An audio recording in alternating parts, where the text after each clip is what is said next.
Spectres of Revolution. Graham's claims about those calling for revolution seem a little off, writes Paul John Ennis of my recent conversation with Graham. For one, there is almost a constant cloud of cautiousness that hangs over leftism today, and Badiou, for one, does not push for a classic revolution, but something like carving out autonomous spaces, zones within capital, but resistant to it. Reid was also very troubled by the post. A measure of clarification is called for. It isn't that anyone is calling for a revolution. On the contrary, there are very few such calls, so much as that there is a continuing appeal to revolution, an alleged revolutionary identification. This not only amounts to a weak messianic gesture, it is also completely at variance with the institutionalized nature of cultural Marxism that Paul describes. Cultural Marxism finds a safe ground in the midst of academia, where one's commitment is always partial and never costly. What this produces in continentalist leftism is a kind of camp solemnity, and I fully share Graham's exasperation with it. In Paul's own excellent book of interviews, Post-Continental Voices, forthcoming on Zero, Ian Bogost describes very well a familiar disjunction. Continental philosophy has long prided itself on its purported coupling to the material world, mostly through a particular sense of political action. For better or worse, that typically falls in the wake of May 68, a group of ideas that Peter Starr has given the apt name Logics of Failed Revolt. Starr traces this dynamic in France until the 1976 abandonment of Leninism, but it is clear that an idealized attitude of leftist reform continues to pervade applications of continental philosophy. This is particularly ironic in the United States, where I am based, since the decades since '68 have simultaneously hosted the massive growth of continental philosophy and the wholesale rejection of socialist politics in any form.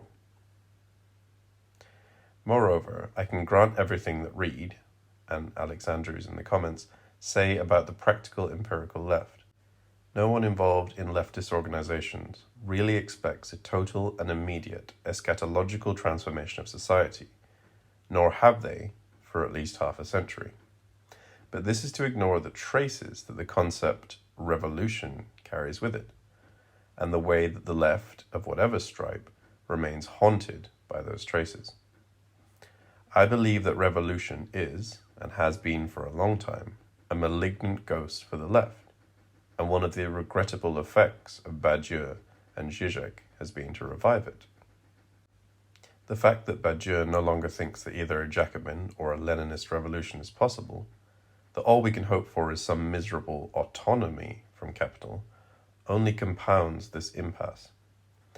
The effect of continually evoking the violent theatre of Jacobin revolt can only make small zones of autonomy appear even more paltry, producing a sense of gloomy resignation very far from the encouragement that Badiou seeks to engender. But the alternative to this resignation is not Zizek's relentless litany of Robespierre, Lenin, Mao. Badiou is surely right that the time for that kind of politics is long gone. Zizek should be taken at his word.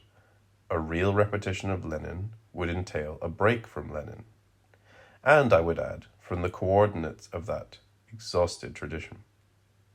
When Badiou says that we must invent the communist hypothesis again from nothing, that is also correct, provided that the word communist, alongside emancipatory, progressive, radical, can itself be dispensed with.